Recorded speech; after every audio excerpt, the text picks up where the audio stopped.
Ready?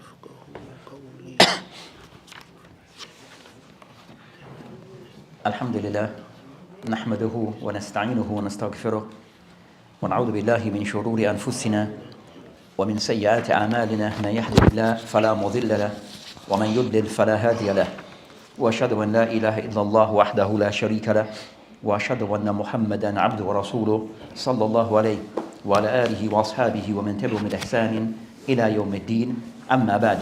So as we continue discussing the book Bayan Fadl Ilm Salaf ala Ilm Khalaf by Al-Hafiz Ibn Rajab al-Hanbali rahimahullah. So we had mentioned that this book is there to discuss concerning matters regarding the virtue of ilm, but also how to approach studying of ilm, and that one should give precedent and superiority over the knowledge of the Salaf. And he has mentioned regarding that the method regarding concerning how to take or how to go about approaching of knowledge, where he mentioned state regarding and for the book and to the Sunnah, the book of Allah subhanahu wa ta'ala and the Sunnah of the Prophet ﷺ, that one seek of understanding of this by way of the Sahaba, the Tabi'een and Atba' at-Tabi'een, and also the Imam that are renowned that came after them. So inshallah ta'ala we hope to complete this book today. So we'll be picking up from where we had stopped last week on the last session and read through what have been stated here by Ibn Rajab rahimahullah. Aywa. Bismillahi wassalatu wassalam ala rasulillahi. From the signs of beneficial knowledge is that one does not lay claim to having knowledge or become boastful of it. He does not accuse others of ignorance unless they oppose the Sunnah and its people, in which case he speaks against him out of anger for the sake of Allah, not out of personal anger or the desire of gaining ascendancy over him. As for he whose knowledge is not beneficial, he has no concern but to show his supremacy over the rest of the people by means of his knowledge, to accuse them of ignorance and to demean them. This is from the meanest of traits to be found in people. It is possible that this person even accused the scholars who came before him of ignorance and negligence. Such a person loves himself and desires to promote it. He has a good opinion of himself and a bad opinion of those who came before him. And also you may have the same person also may have a bad opinion of the scholars in general. So you find that person of those things is that having bad opinion of others and looking down upon others, but always have a very high opinion of themselves. And that was mentioned, you mentioned that these are a sign of really of ignorance regarding how the perception the person have of others and all the perception they have of themselves. So that these things that have been mentioned regarding of these alamat, these signs, that we use them also that to look to see the people that we take knowledge from. Do they fulfill these criteria? Do they fulfill these characteristics that are being mentioned? If those things, if they possess these characteristics, then a sign that is that they possess these characteristics, then a sign that we can take from that person. And also if we see the opposite of those signs regarding the person may have claim of knowledge, but as for how they may apply it, how they may treat others, how they may look upon others, we see the negative signs, then this means that's something that person we should avoid. That person we should avoid. And also that person of these if the person recognize the sign within themselves, then for the person to correct them. And if the person have these signs that are good, then the person can somewhat try to maintain them. So those good positive signs that have been mentioned, if they are present, the person try to build on them and to maintain them. And those things that are negative that have been mentioned, then the person sees that something that he, as the person in the path of seeking knowledge, on the journey of seeking knowledge, that he may need to review himself and to correct certain things, but not still pursue that path, saying that he has issues or things that he needs to work with, as those things are not of the things that are real signs of the alim or the person of potential of ilm. These are not the signs that the true alim would possess. Aywa. The people of beneficial knowledge are the exact opposite. They have a bad opinion of themselves and have a good opinion of the scholars of the past. Their hearts accept the nobility and excellence of their predecessors and their inability to come close to their ranks, let alone actually reach them. Excellent indeed is the saying of Abu Hanifa when he was asked as to which of the two was better. Alqama, al-Aswad, by Allah, we are not even deserving of mentioning them, let alone determining which of them is better. So it shows regarding that, that's the humility of Abu Hanifa rahimahullah. that regarding what is asked concerning al-alqama aswad, which of them concerning ayyuhuma afdal. That as we mentioned, as for him is the understanding, it's not for him to even mention about those people, because of those people are people of rank, of status. So it's not for a person of his status to be speaking or to give, they say, tazkiyah to the likes of those. So you might find that even the scholars of contemporary times, sometimes when our person, a talib al-ilm, when he's asked about a scholar, it's not the understanding, is tazkiyah is not what we need. The talib al-ilm given the understanding, so it's for him just going to somewhat to another, those people, they are beyond me. They don't need me, the one who's below them, to be given, or that you're asking me to give them tazkiyah, because those people are far beyond me. Now, you should ask them about me, not me about them. You understand? So for the talib to be somewhat be the one to be the critique of the ulama who are above him, then that's those are things that is things that a person going in the wrong direction and approaching things incorrectly. So the ulama who have said that have been known and been established, is not for us to critique them. So it's not for us to critique Shaykh Albani, Shaykh bin Baz, Ibn Uthaymeen rahimahullah jami'an. Is that the people know that these are the ulama that you should refer back to. Aywa. When the manners of the Salaf were mentioned to him, Ibn al-Mubarak would say the following lines of poetry: do not mention us in the same context as them. The healthy, when walking, are not like the decrepit. Hey, so the talib al-ilm, and that's the talib al-ilm, not to see himself as equal to that of the ulama who have been established, whether those ulama of the past who have passed on, or those ulama who are still present, not to see yourself as their equals. And as a talib always recognize concerning that his teachers, they are not your equals. They may be close in age at times, but don't see them as your equal regarding ilm, not per se because of age. But in most part they'll be older than we are, so we're always going to somewhat give them the respect and the honor that they're deserving. Aywa.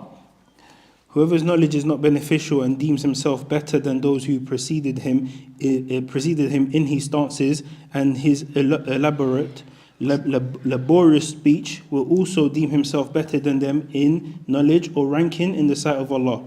He will look down upon those who came before him and mock them for having little knowledge. This pauper does not realize that the lack of speech arising from the Salaf was because of their wara and fear of Allah. Had they wished to lengthen or detail their discussions, they were fully capable of doing so. When Ibn Abbas heard some people debating about the religion, he said, "Do you not know that to Allah belong certain servants, though they are fully able to respond and are not dumb? The fear of Allah has silenced them and given them tranquility. They are the true scholars, the eloquent ones, the intelligent, the noble, scholars of the days of Allah. Scholars of the days of Allah, except that when they brought to mind the greatness of Allah, their minds were overcome, their hearts split for fear of Allah, and their tongues were silenced. When they recovered from this state, they rushed to performing righteous deeds, thinking themselves to be amongst those who were negligent, when in reality they were the sagacious, those of strong determination, thinking themselves to be oppressors and sinners, when in reality they were pious worshippers, free of oppression and sin. They did not think that abundant worship was too much for him. They were not content with little worship, and they did not look down on any action of worship. Wherever you were to meet them, you would find them sombre, solicitous, in a state of dread and fear of their Lord, reported by Abu Nu'aym and others." So he's mentioning rahimahullah regarding he mentioned of the signs of the ulama as stated by Ibn Abbas. So based upon the statement of Ibn Abbas regarding concern of the ulama, what are some of their qualities that they possess? So of those things that because of their fear of Allah subhanahu wa ta'ala, the khash of Allah subhanahu wa ta'ala, then this also the impact regarding the things that they say. So when they speak based upon knowledge. When they remain silent, it is based upon knowledge. Also regarding concern when they do speak, they speak with justice. And also that they are people of actions. So the people of ulama, that they're people also of action, so they're always seeking ways to do of good, and they don't per se belittle any form of good, whether done by themselves or by others. So these are the characteristics of the people of ilm. Aywa. Imam Ahmad and Tirmidhi recorded a hadith of Abu Umama that the Prophet, peace and blessings be upon him, said, modesty and cautiously withholding the tongue, al-ay, are two branches of faith. Lewdness and eloquent speech are two branches of hypocrisy.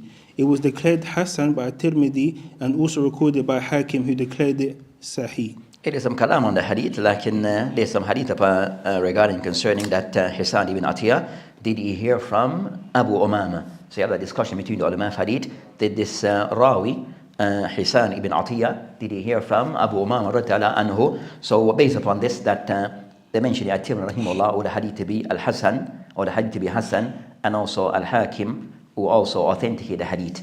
But so that's concerning that particular hadith. Ibn Hibban records the hadith of Abu Hurairah that the Prophet ﷺ said, clear speech is from Allah and al-ay is from shaitan. Clear speech does not come about by a great deal of speech. Rather, it comes about by decisively stating the truth. Al-ay does not mean little speech, but it means to make a mockery of the truth. They mentioned the hadith that in the Ibn Hibban, that they mentioned that one of the narrating the hadith, Utbah ibn Sakan, that there's some discussion regarding him, in the sense regarding to the extent where Ad-Daraqutni rahimahullah owed him to be matruk al-hadith. So they show that the hadith is severe weakness. The hadith possess severe weakness. Amongst the Mursal reports of Muhammad ibn Ka'b al-Qurazi, from the Prophet sallallahu alaihi wasallam is that he said, there are three matters which would cause a servant loss in this world, but he will find that which is greater than them in return in the hereafter: joining the ties of kinship, modesty, and withholding the tongue. Aoun ibn Abdullah said, after the hadith mursal da'if, when he mentioned hadith fi marasil Muhammad ibn Ka'b al-Qurazi, then that indicates that there's some weakness in the hadith. So you'll find that a general rule amongst the ulama of hadith, or principle amongst the hadith and the ulama, that if hadith is weak, then it should be mentioned or should be noted. So if the hadith is weak, then it should be noted. So when I mention fil marasil, that's like that's an indicator that the hadith is weak. From the hadith, as marasil is one of those hadith that there's a breakage in the isnad by way of from the side of the Sahaba. Aoun ibn Abdullah said there are three matters are from faith: modesty, chastity, and withholding the tongue, not withholding the heart or actions. These are things which cause gain in the hereafter and loss in this life, but what is gained in the hereafter is greater than what is lost in this world. This has also been reported from the Prophet ﷺ, but is weak. Some of the Salaf said, perhaps a man sits with some people and they think that he is unable to speak, when in reality he is fully capable of speech, but he is a Muslim scholar. Therefore, they mentioned a statement, they mentioned Khalaf the Salaf. So they mentioned that the statement goes back to Al-Hasan al-Basri. That statement goes back to Hasan al-Basri with Isnad Sahih. So you have the book called Al-Zu'ad lil-Waqiyah. I have a book called Al-Zu'ad where he mentioned this hadith, and also Zuhair ibn Harb of a book of Ilm, also he mentioned this statement going back to Hasan al-Basri. Therefore, he who knows the worth of the Salaf will know that their silence over certain matters, such as excessive speech, argumentation, and debating, and increasing upon explanation beyond what is necessary, did not arise out of inability to speak, nor ignorance, nor due to shortcoming. Instead, it arose due to their scrupulousness, their fear of Allah, and their preoccupying themselves with those affairs which would be of benefit rather than those affairs that contain no benefit. All goodness lies in traversing the way of the Salaf.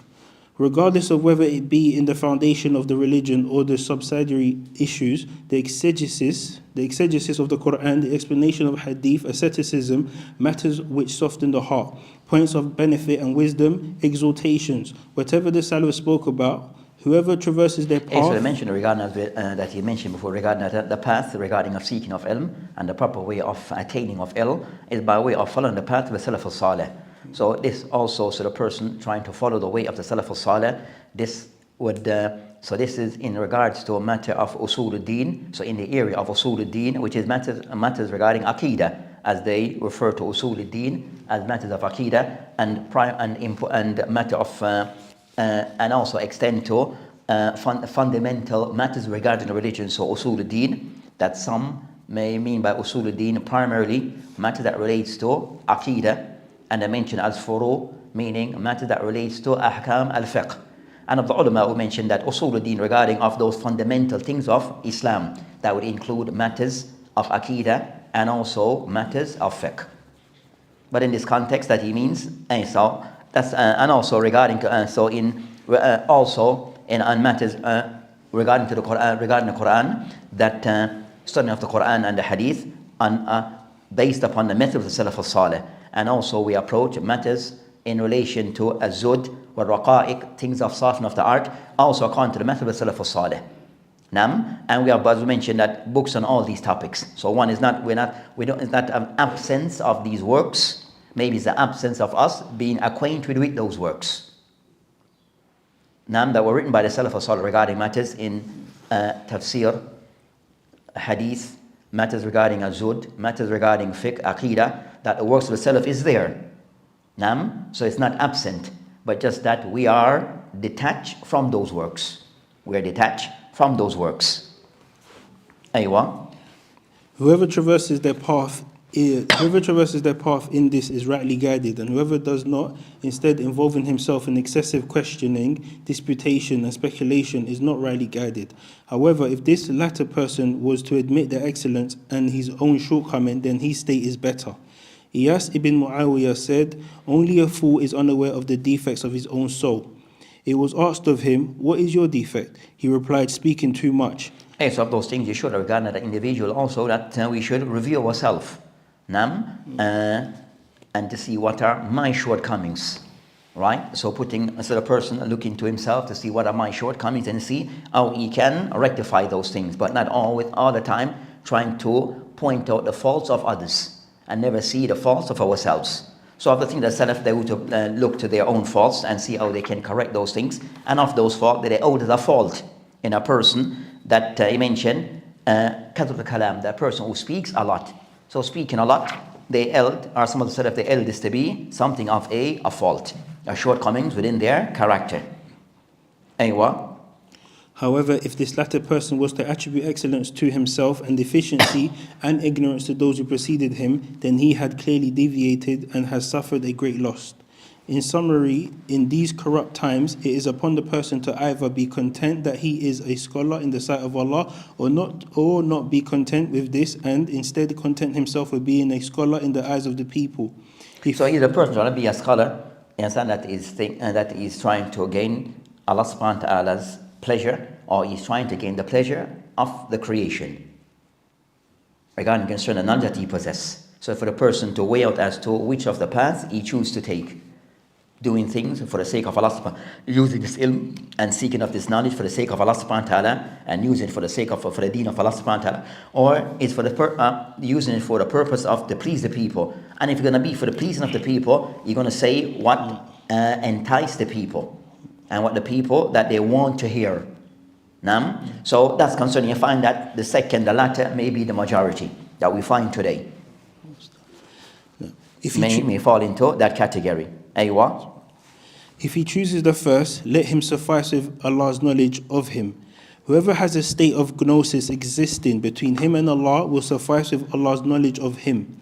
Whoever chooses a second, then he falls under the saying of the Prophet sallallahu alaihi wasallam, whoever seeks knowledge to compete with the scholars, or to argue with the fools, or to win the attention of the people, let him take his place in the fire. And I mentioned this hadith, some of those hadith are somewhat popular regarding the virtue of knowledge, and also the warning against corrupt knowledge and debating unnecessarily, that I mentioned sometimes this particular hadith. But this hadith I want to mention, but the hadith, there's some discussion regarding the hadith. So there's some discussion regarding the hadith that I mentioned the isnad is da'if, and some of the ulama, some of the mashaykh, that are all that with the other narration similar to this, that they all the hadith to be elevated to hadith al-hasan, But the asl of the hadith, it is a hadith which is daif. The hadith is daif on its own, it's daif. But with other sources, then of those who say it is hasan.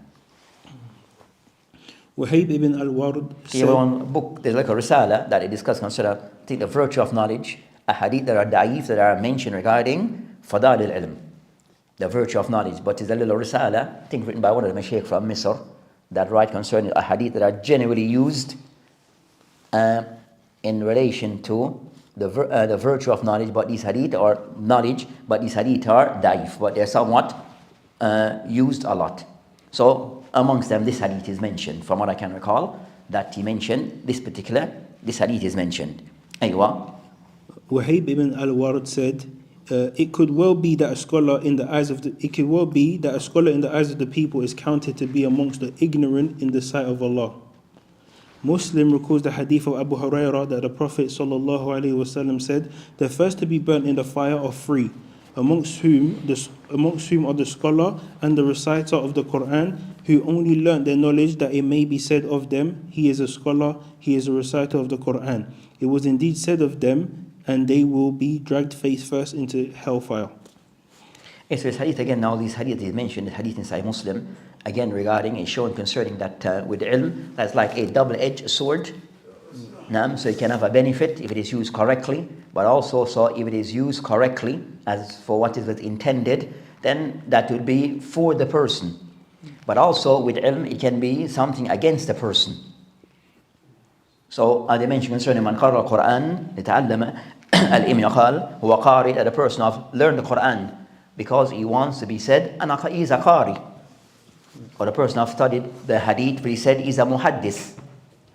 So the person doing these things to gain recognition from the people, and that's his main objective, that to be called al-qari, to call an alim, and eventually people may say this, but his intention was for this.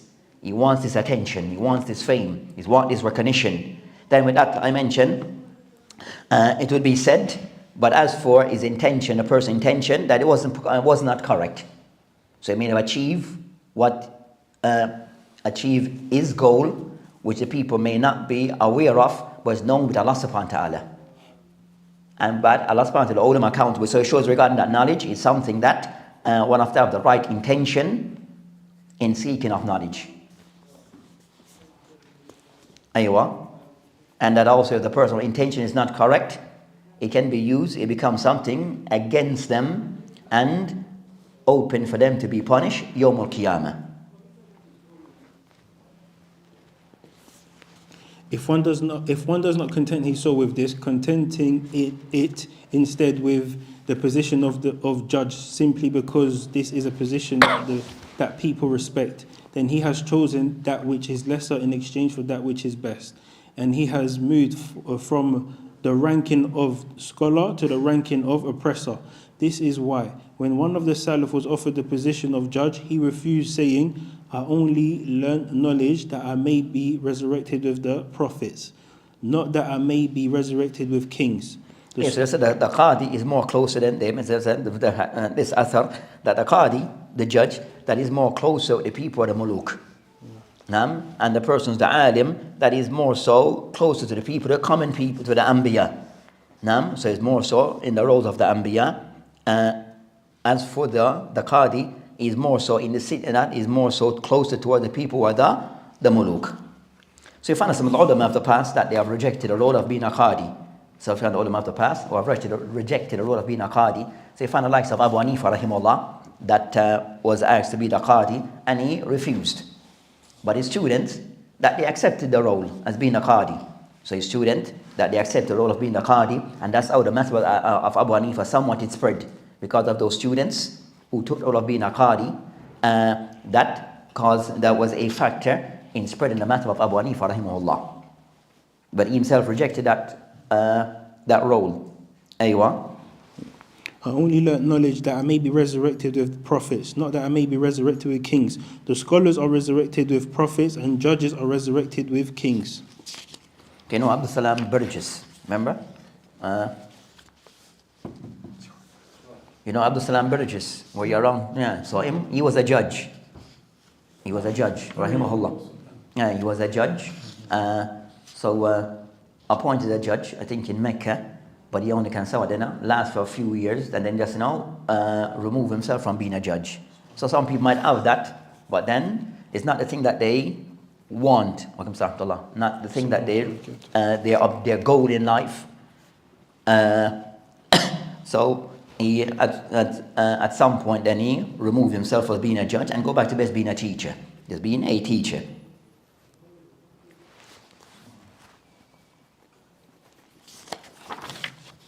So Abu Salam al-Burji, rahimahullah, one of the Mashaykh, they would say that of our time, that of those who could be added as those who died as a young person, but was a person of great standing. When I use the word the person of great standing, but still a young person who died, but a person of concerning his ilm that it was well recognized. Bear this life with patience. It is necessary that the believer have patience for a short while, such that through it he will attain everlasting bliss. If he despairs and becomes impatient, he is, as Ibn al-Mubarak said, whoever has patience, how short a time does he have to be patient for? Whoever despairs, how a short time does he have to enjoy himself? Imam al-Shafi'i used to say the following lines of poetry: O my soul, it is only a few days, bear them patiently. A lifetime seems but a flitting reverie. O my soul, through this world pass swiftly, and leave it, for true life ahead does lie. We ask Allah for beneficial knowledge, and we take refuge with Him from knowledge that does not benefit, from a heart that does not fear Him, from a soul that is not content, and from a supplication that is not answered. O Allah, we take refuge with you from these four. Yes, and after Rahimullah, regarding that risala that he mentioned at the end here, a matter that some reminders regarding concerning of those things regarding ilm, attached to ilm, which is that a core ingredient regarding ilm is as-sabr. So the person regarding ilm must have patience. Regarding concerning seeking of ilm, says ilm doesn't come in one go. It takes time for the person to acquire ilm, years to acquire ilm. So the person must exercise patience, and with that patience, the person and also recognize the value of knowledge and its purpose, and his purpose regarding why seeking of knowledge. As we mentioned before, the purpose behind of seeking of knowledge, and yarfa an-nafsak al-jahl, that for the person remove upon themselves ignorance, one ghayri, and upon others if possible. So the person have to clear regarding his aims, his objective regarding ilm. Why is he seeking of knowledge? What he intends to do with this knowledge. Also, how he's going to approach seeking knowledge in the correct way. And all of this require patience. It requires patience. So that's concerning. So he can somewhat end this section with those words of advice regarding as-sabr. The person must endure patience. Aywa.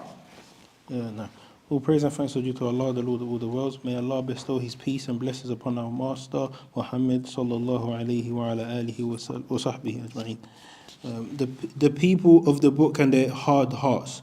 Consider carefully Allah's censure of the people of the book, the hardness. Consider carefully Allah's censure of the people of the book, the hardness of their hearts, even after being given the book, and they're witnessing miracle after miracle, such as the revival of the dead man after being struck with a part of the cow. We have been prohibited from resembling them, as it said to us.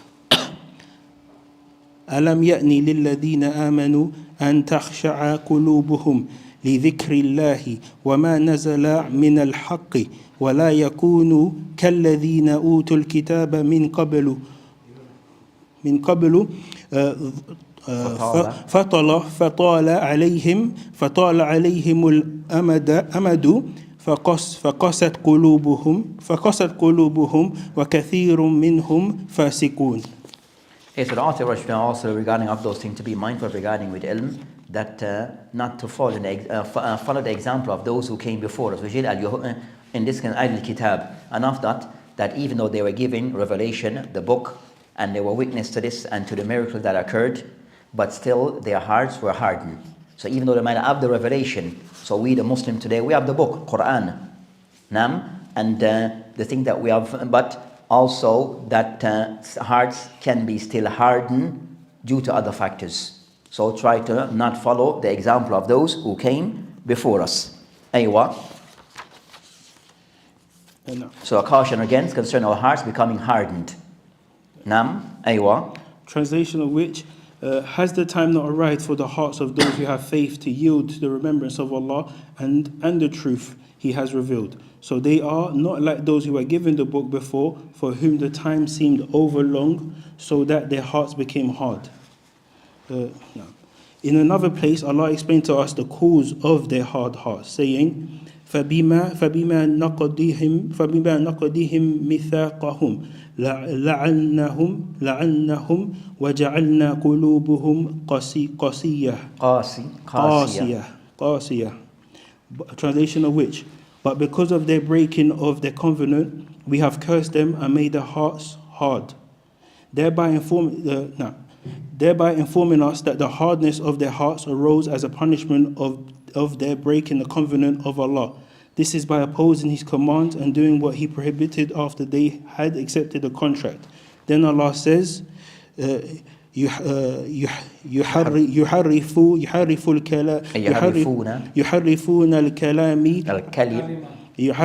الكلم عن مواضعه ونسوا حظا مما ذكروا به.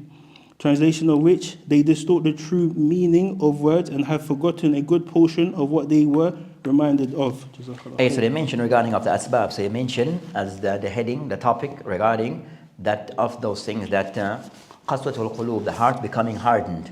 Then the author rahimahullah that mentioned that even though they had the book, the revelation from Allah subhanahu wa ta'ala, they were witness to some of the things that have occurred of the ayat, the signs of Allah subhanahu wa ta'ala, where they saw different things. And they have but then those people still, their heart became hardened. Then they started to give now of the reason why this can occur with all the things that they have present, but still their situation, their hearts became hardened. Why is this? They start to mention of those things that he mentioned of those things that of that regarding concerning they break that trust or the covenant they had with Allah subhanahu wa ta'ala, and that covenant by way of they start disobeying Allah subhanahu wa ta'ala. So disobedience to Allah subhanahu wa ta'ala, going against Allah subhanahu wa ta'ala's command, start to doing things that were forbidden, then these are these are ways in which the person have broken that covenant between themselves and Allah subhanahu wa ta'ala. So even upon the talib al-ilm to be mindful of this, and this is for the general Muslim, so even more so for the person of talib al-ilm that is not fulfilling that covenant and that trust from that he has with Allah subhanahu wa ta'ala, and that by doing things opposite to what he is expected to do. Aywa. Translation of which, they distort the true meaning of words and have forgotten a good portion of what they were reminded of. Allah mentions that the hardness of their hearts led to two blameworthy characteristics. One, distorting the true meaning of words. Two, they're forgetting a portion of what they were admonished with, meaning by this, they're abandoning and ignoring a portion of the wisdom and goodly exhortation given to them. They forgot it, left acting upon it, and ignored it. These two matters are to be found amongst our scholars who have been corrupted due to their having the traits of the people of the book. They distort the true meanings of words because they are not sincere in their learning of knowledge, and hence their hearts become hard. Therefore, they do not preoccupy themselves with these, but rather with distortion of words. So that everyone who possesses knowledge and goes seek knowledge, that their intention is correct. Now, not everyone who may go out and seek of knowledge or have the opportunity to benefit or to study, that they are all that their heart, that some, not all their hearts are correct. That they might have reasons for this, and also regarding that a person also may have the knowledge, but they do opposite what is expected. They do opposite what is expected. Aywa. They They twist the words of the book and the sunnah away from their correct meanings and import doing so craftily and by the employment of subtle methods such as claiming that they are metaphorical, thereby giving them far-fetched meanings and casting doubts on the wordings of the sunnah when they are unable to do so with regards the book. They censure those who adhere firmly to the divine texts, accepting their clear meanings, and call them ignorant or hashwi. This trait is to be found amongst the speculative theologians, the legal jurists among the people of opinions, and the Sufis amongst the Sufis from amongst the philosophers and speculative theologians. So you mentioned regarding concerning of those people, tahrif al-kalima, of those who kind of somewhat have changed the word or try to explain away things other than what is intended. That I mentioned regarding of their sifat, and these sifat regarding that they try to change things in a subtle way. They try to sometimes use the language in a way that they think will support their arguments, but they use things to use things to take away the meaning that is intended. So they use different methods, whether by way of being direct or being subtle in their approaches. So I mentioned, so these are the sifat regarding the Sunnah people, and also of their ways is also to attack the people of the Sunnah. So also of those things is so as to kind of somewhat to elevate themselves, to give recognition to themselves, for people that are somewhat to take them serious. Then it means that you have to attack or diminish those who that seems to be opposing you, and those are the people of Sunnah.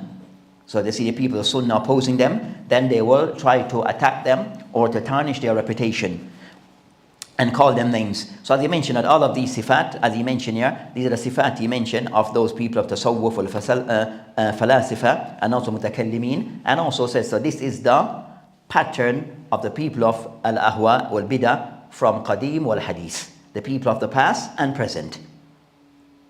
You've seen these traits, you've seen these approaches of the people of the past, that they use them, and also it still continue, even the people of al-bida today.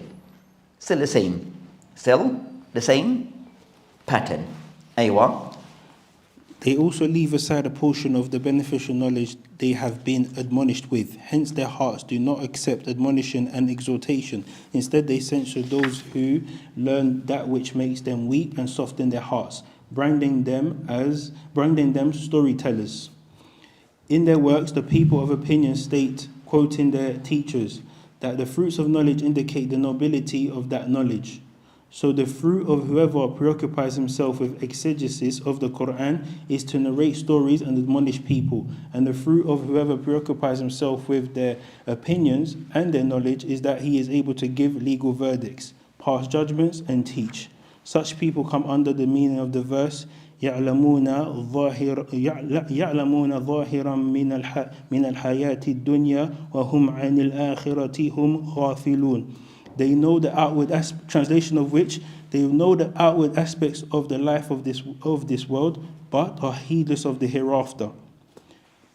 It is their intense love for this world and position that has made them like this. If only they would lessen their desire for this world and instead direct it to the hereafter, if only they were sincere to themselves and the servants of Allah, they would then strictly follow what Allah has revealed to His Messenger, and they would enjoy the people to this as well.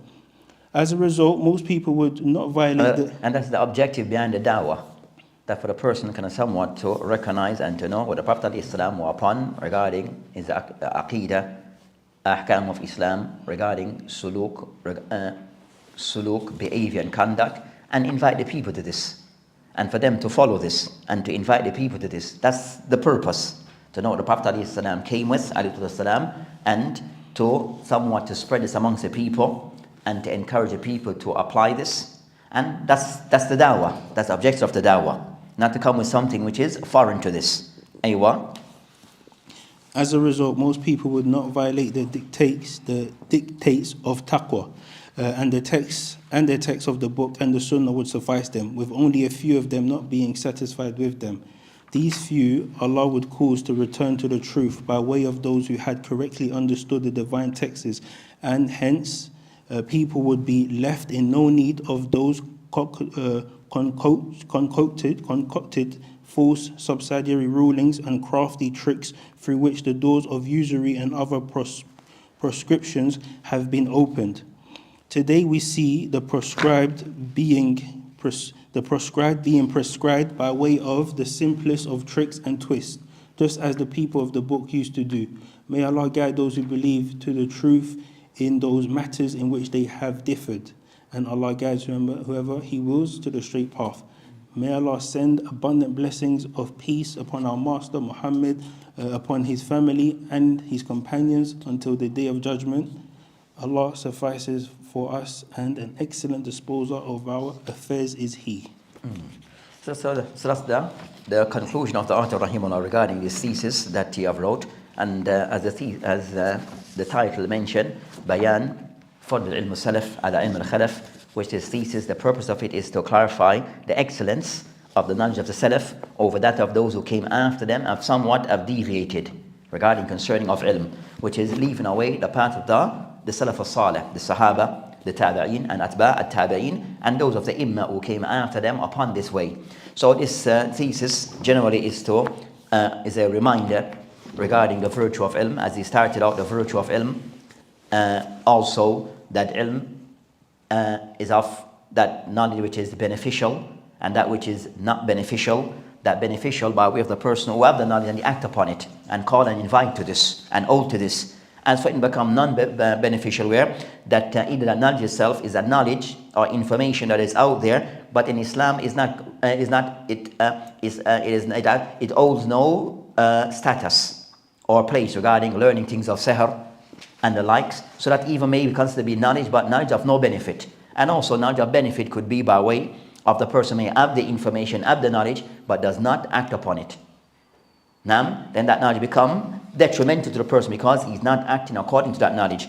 Then he mentioned regarding concern that those things that people have added, innovated regarding even ilm. So regarding the sciences and how it is approached, then certain fundamental things still are there, but there are things that some people have added to the sciences, the fundamental sciences. Then he clarified those things, and also being excessive in certain things by ignoring other things. So being excessive in certain things by way of ignoring other aspect of ilm. Then he mentioned regarding concerning that with a person also opening discussion into things that the Salaf avoided. So being excessive regarding certain type of going or opening certain discussion at the Salaf, that they avoided those things, and of a jidal, to be mindful of those things. So overall, that this book, it serves as one of those, the list of books regarding the adab of the talib al-ilm. Also importantly, that knowing how to go about study of ilm and how we see the Salaf compared to those who of the Khalaf who came after them, that how to put them in their proper order. So we'll always try to attach ourselves to the ilm of the Salaf, of the Sahaba, the Tabi'een, Atba' Tabi'een, and those of the Imam who follow that path, and avoid the ways of the Khalaf who somewhat deviated from the path of the Salaf. So as we said, this is of those books of Adab al-Talib. These books are for the Talib al-Ilm, ever so often, once in a year at least, to read a book on this topic as a reminder as to how the person should function, for to build his character regarding the Talib al-Ilm, know what are the characteristics of the Talib al-Ilm, so he can apply them and live by them and follow that code of conduct. And those things that are said to be of the adab, that are those things that the talib should avoid regarding certain behavior and practice, then he's aware of those things so he can avoid them. That would tarnish his status, his place as a talib al-ilm, and also that he somewhat remain focused regarding his main objective, which is to remove ilm from himself, and that is always, and that's a continuous journey. So no one can say that I have attained knowledge where, khalas, I stop. So a person, he seek ilm, Remove ignorance. Remove ignorance. So as the person always try. So the ilm is to remove ignorance from oneself and also from others. But also the journey of ilm is a continuous one until the person die. So the person, that journey of ilm, of seeking of ilm, is not a temporary thing for a part of my life. But is a ongoing matter. Is an ongoing journey. So talabat al-ilm until death. For the person always, understand? So, and for the person, so that is something the person always have to renew. Always have to continuously renew regarding his ilm. And always try to increase. So you mentioned here regarding concerning ilm salaf, and that would mean concerning that for us also, when we know of books that have been written in the time of the salaf, then also that we put vigor in trying to acquire those books, because now we're getting insight into the minds of the salaf and the views of the salaf. So the books of the ulama of old, then we give those books precedent in trying to acquire those books. So overall, and especially in this, we find it's not some of those books are coming out, being published. So it's to connect ourselves to the Salaf by knowing the ilm that they left behind, by reading the books of the Salaf. So as we mentioned, discussing one of the brothers today, that you'll find that some of the mashaykh that have the approach that they have is studying the books of the Salaf, the books of Isnad, in Aqidah, in Fiqh, in Hadith. They're trying to connect the people, not the books, to those books of the ulama, those books of the Salaf, so we can have that real connection, not just connection by just words of mouth, but connection by we know the thought, the pattern, and the views of the Salaf and the ahkam by studying their books. So inshallah ta'ala, we said this is just one of those books regarding the virtue of ilm and the adab of the talib and the description of the talib and the talib that we should avoid, and characters and certain type of traits in a talib that we should avoid. Then we said this is for us to benefit from first and foremost, as the person who said to be a talib al-ilm. So this inshallah ta'ala, that will end this, or we have ended this particular book and completed this book. So inshallah ta'ala, we'll meet back and continue. So after this, when we resume, we'll be going back to our normal books. So we pause for a while, but we go back to our normal books that we were doing, Arba'in and Mukhtasar Sahih Bukhari and other works that we were doing before. So that inshallah, so we'll resume, that we'll continue those works. وَبِاللَّهِ تَعَالَى تَوْفِيقٌ وَهَذِهِ إِلَى السَّبِيلِ وَالْآخِرَةُ وَالْحَمْدُ لِلَّهِ.